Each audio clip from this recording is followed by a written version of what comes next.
선생님 안녕하세요. 네, 네, 안녕하세요. 처음 뵙겠습니다. 네, 아니 그 의상이 너무 이쁘세요. 제가 제작했습니다. 아이디어가 굉장히 센스가 있으시네요. 네, 원래 이런 걸 좋아하고요. 네, 선녀줄이 강하다 보니까 네. 이 모양 내는 걸 좋아해요. 그래서 네. 한복이 네. 전부 다 독특하다고 얘기하시는데 그러니까요. 저는 여기 안산시 이 단원구 선부동에 연화암이라고 이렇게 자리 잡고 있는데 저는 매화보살이라고 합니다. 제가 네. 지금 현재 이 길을 가게 된 그 사연은 네. 이렇게 직장을 제가 이렇게 10년 전에 직장을 다니게 됐었는데 네. 연봉이 상당히 높았어요. 그래서 제가 그 직장을 그만두고 이 길을 가기가 쉽지는 않았어요. 근데 이 신의 힘은 어떻게 밀어낼 수가 없었습니다.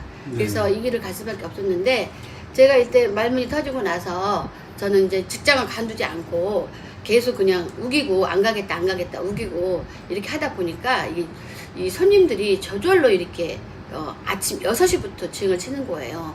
그래서 저를 찾고 하다 보니까 이제 내 길이 이 길인가 보다 싶어서 이제 이 길을 가게 되었는데 제가 이제 가장 이렇게 줄력이 강한 그 신명이 어떤 신명이냐면 저는 간센보살님하고 간운장군님 이렇게 신당에 오시고 있어요. 근데 이 신령님들께서 저를 많이 이렇게 도와주셔서 제자들도 많이 내고 또 이 길을 한 번도 막히지 않고 잘 가고 있는데 제가 이제 오늘 이렇게 나오게 된 동기는 이렇게 살다 보니까 안타까운 사연을 많이 갖고 있어요, 사람들이. 근데 이제 인간이다 보니까 어리석은 게 너무 많고 해서 그리고 저희 일은 이렇게 미스테리한 일이 많아서 증명이 안 되다 보니 빨리빨리 서두르지 못해서 실질적으로 목숨을 잃은 사람도 많고 실질적으로 제 말이면 법이다 하는 사람도 많아요. 그래가지고 제가 작년에 제가 제일 자신있게 볼 수 있는 그 점이 뭐냐면 저희 집은 세속 집안입니다. 세속 집안이 뭐냐면 그 세속으로 몇십 년부터 내려온 무속 집안이라서 저희 그 큰어머니가 원래 그 보살님이었었는데 전국에 많은 사람들을 아픈 사람을 낫게 해주셨던 그런 분이에요. 근데 그분이 돌아가시자마자 저한테 신명을 오신 거예요. 그러고 나서 계속적으로 제가 제일 자신있게 볼 수 있는 게 이제 그 아픈 사람을 선별해내는 게 제 실력인데요. 사례를 말하자면 작년만 해도 실질적으로 6명의 환자를 제가 잡아줬습니다. 근데 여기서는 보면은 거의 저희 신도인데요. 또 신도가 아닌 사람들도 한두 명은 껴있어요. 근데 한 사람은 이제 그 아들이 돈을 너무 많이 써서 자기가 보험을 해약해야 되겠다. 수리비만 나누고. 근데 제 입에서 딱 하는 말이 언니 좀 있으면 무서운 병이 걸릴 건데 그걸 해약하면 어떡해? 그렇게 하고 말았어요. 근데 이분은 영리해서 나가서 우체국 가서 암보험을 또 들었대요. 근데 이 사람이 딱 2년 있다가 갑자기 전화가 왔어요. 자기가 자궁암 3기다 이거야. 그래서 나한테 너무 고맙다고 이렇게 하면서 치료를 열심히 하고 보험이 많이 나와서 1년 동안 가게 문도 닫고 이렇게 치료를 잘하고 지금까지 크게 이상은 없습니다.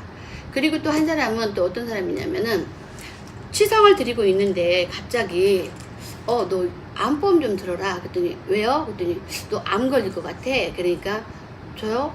암보험 못 드는데요? 막 그래요. 그래서 들 수 있으면 일단 들어봐. 그랬더니 일하고 치성 끝나고 나서 몇 개월 안 돼서 한 3개월에서 4개월 됐나요? 근데 갑자기 연락이 왔어요. 자기 난간암이 걸렸다는 거예요. 춘천병원에서 검사를 했는데. 그래서 지금까지 치료를 하고 있고 아직 뭐 크게 뭐 재발된 건 없어요. 그리고 한 분은 미용실 하는 분인데 그분도 우리 신도예요. 이분도 치성을 하다가 일을 하다가 이제 발견이 된 건데 언니 아무래도 병원을 빨리 가서 검사를 해봐야 될 것 같다. 그랬더니 지금 바빠서 못 간다. 뭐 또 신랑이 다쳐서 못 간다. 계속 바쁘다고 못 가는 거예요. 근데 내가 그 사람 보니까 막 짜증이 나요. 왜 병원 안 가냐고. 그래서 제가 그 미용실을 쫓아갔어요.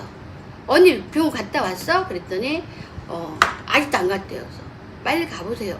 그랬더니 이제 서둘러서 갔어요. 갔는데 조금 늦었긴 했지만 갑상선 사기를 잡았고, 그리고 한 분은 형사예요. 천안에서 형사인데 이분이 이제 전화가 왔어요. 보살님 저 술을 하도 많이 먹어서 간이 안 좋겠죠? 막 이러더라고요. 그래서 아니 넌 간보다는 이가 안 좋을 거야. 네, 그랬더니 아예 그거 보살님 그건 아니야. 나는 술을 많이 먹어서 간이 안 좋을 거야. 이렇게 말을 하더라고요. 그래서 아닌데 나는 네가 보기니까 이가 안 좋을 것 같은데 이를 검사해봐라. 그랬더니 콧방귀를 픽 하더라고요. 그러더니 그 사람이라는 게 돈 들이기는 싫어도 보살님이 또 공짜로 말해줬으니까 몰래 병원을 또 가나 봐요. 그래서 살짝 병원을 가봤는데 세상에 이암 초기인 거예요. 이암 초기.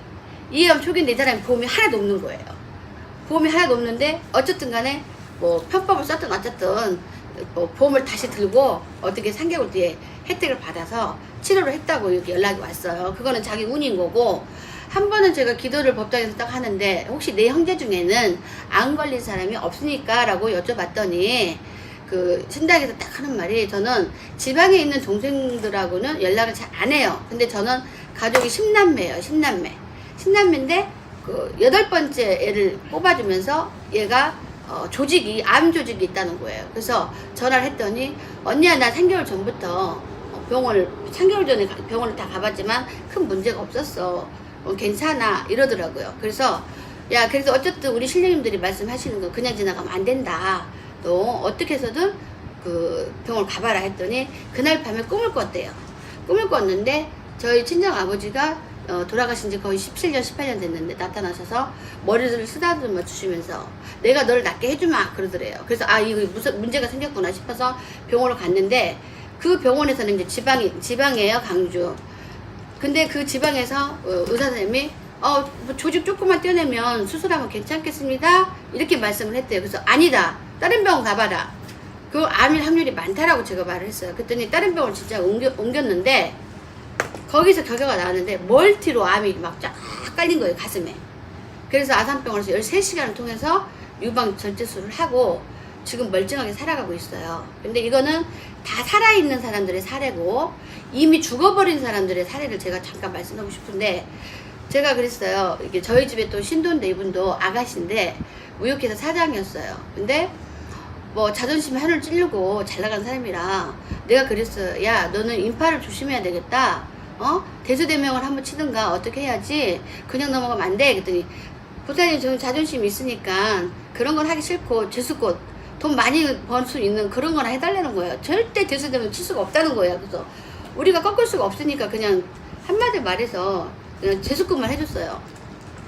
재수꾼만 해주고 나서 그냥 쟤를 보면은 불안한 거예요. 제가 야, 너 대수대명 쳐야 될 것 같은데. 그랬더니 저는 보험이 많아서 병원에 3개월 한 번씩 가면은 죽진 않을 거 아니냐고 이러더라고요. 근데 얼마 안 가가지고 진짜 갑자기 카톡에 떴는데 사망이라는 게 떠왔어요. 이 사람이. 제가 충격을 먹어가지고 제 신도였기 때문에 그때 수면제를 제가 한 2년을 먹었어요. 너무 무서워가지고. 왜냐면 너무 가까운 애인데 너무 건강했던 애인데 그냥 내 말 한마디가 이렇게 맞았다는 게 너무 무서운 거예요. 그래서 얘가 죽어가지고 이게 망자로 저희 법당 다 건립에 맨날 이렇게 찾아오고 했었어요. 그래서 저희 선생님이 굉장히 유능하신 분인데 서울에서도 알아주신 분인데 그분이 이제 아무래도 오시라도 해서 촌으로 가라고 이렇게 촌도라도 해야 되겠다 해서 촌도를 좀 해주고 또 했어요. 이분은 이제 이렇게 딱 어쩔 수 없이 잃어버린 거죠. 근데 제가 아주 가까운 사람인데 야, 너희 아들 잘못하면 스스로 목숨을 끊는다는 소리가 있다. 관리 잘해라. 이렇게 계속 얘기를 했어요. 볼 때마다 한 3년을 얘기했어요. 근데 아까 말했지만 인간은 굉장히 어리석다고 그랬잖아요. 애기가 무슨 문제가 있어갖고 집을 나갔어. 그러면 내가 목숨을 끊을 수 있다라고 얘기했으면 다독거리고 잘 데리고 해야 되는데 엄마가 나가 대져버려라 이렇게 말을 했다는 거야. 그러니까 이게 무당들이 말한 말은 눈에 나타나지 않기 때문에 사람들이 믿으려 하지 않는 거예요. 그래서 나도 얘가 나가 대져버려라 그런 말을 한지 진짜 몰랐습니다. 저도 솔직히. 근데 얘가 실제로 목숨을 딱 끊고 한 몇 달 지났는데 저한테 고백을 하더라고요. 보살님 사실은 가족이 다 모르는데 나만 아는 사연이 있대요. 뭔데? 그랬더니 자기 아들한테 나가서 죽어라고 말했대요. 자기가. 그래서 자기 죄책감이 너무 힘들다는 거예요. 근데 이게 좀 보살들이나 이렇게 선생님들 말해주면 집중을 하고 신경을 써야지 큰 탈 없이 넘어가는데 그거를 우습게 생각하고 넘어간 사람이 많아요, 사실은. 그래서 사실 따지고 보면은 지금 제가 말하지 않았어도 실질적으로 이렇게 암을 이렇게 찾아주는 환자들 너무 많고, 솔직히 이렇게 점사기 저는 딱 앉으면 이 사람이 암이 걸릴 것 같으면 암자라는 글씨가 딱 보여요. 보기 싫어도 그냥 보여요. 그리고 쟤 나중에 큰일 날 것 같아. 그러면 영락 없어요. 5, 6년 뒤에 난리 나요. 한 번은 강남에서 어떤 큰 손님이 왔어요, 저한테. 근데 그분이 저한테 보살길로 가기는 너무 아깝습니다 그러더라고요. 그래서 괜찮다고, 점이나 보시라고. 그래서 점을 봤는데 이분이 한마디도 안 해요. 그래서 5만 원을 딱 올려놓고 점을 보더니, 점을 봐주세요. 그래서 얼마나 떨리는지 말을 안 하니까 새 집을 보더라고. 계속 이 사람은 새 집을 봐. 근데 제가 막판에 그랬어요. 이 동생이 나중에 건강이 굉장히 안 좋을 것 같은데 이 동생을 풀고 가야 됩니다 그랬어요. 그때만 해도 애기였거든요. 그랬더니 이분이 경악을 놓지 못하게 저에게 정말 점을 잘 본다면서 500만 원을 현금을 딱 주셨어요. 그 자리에서. 근데 저는 애기를 뻥쳐갖고 왜 500만 원이나 줄까? 저는 정말 놀랐어요. 근데 제가 좀 순진한 면이 있어가지고 저를 다 가지래요, 500만 원을. 근데 이거를 다 가지면 안 될 것 같아서 선생님 이걸로 우리가 일을 해주자, 이 집을. 그래서 제가 일을 해줬어요. 그래서 그런지 몰라도 저는 아직까지 막힘없이 잘 나가고 있고 큰탈 없이 나가고 있습니다. 전국 여러분, 저를 아시는 분도 많이 있겠지만 이렇게 인연이 돼서 이렇게 다시 만나 뵙게 됐습니다.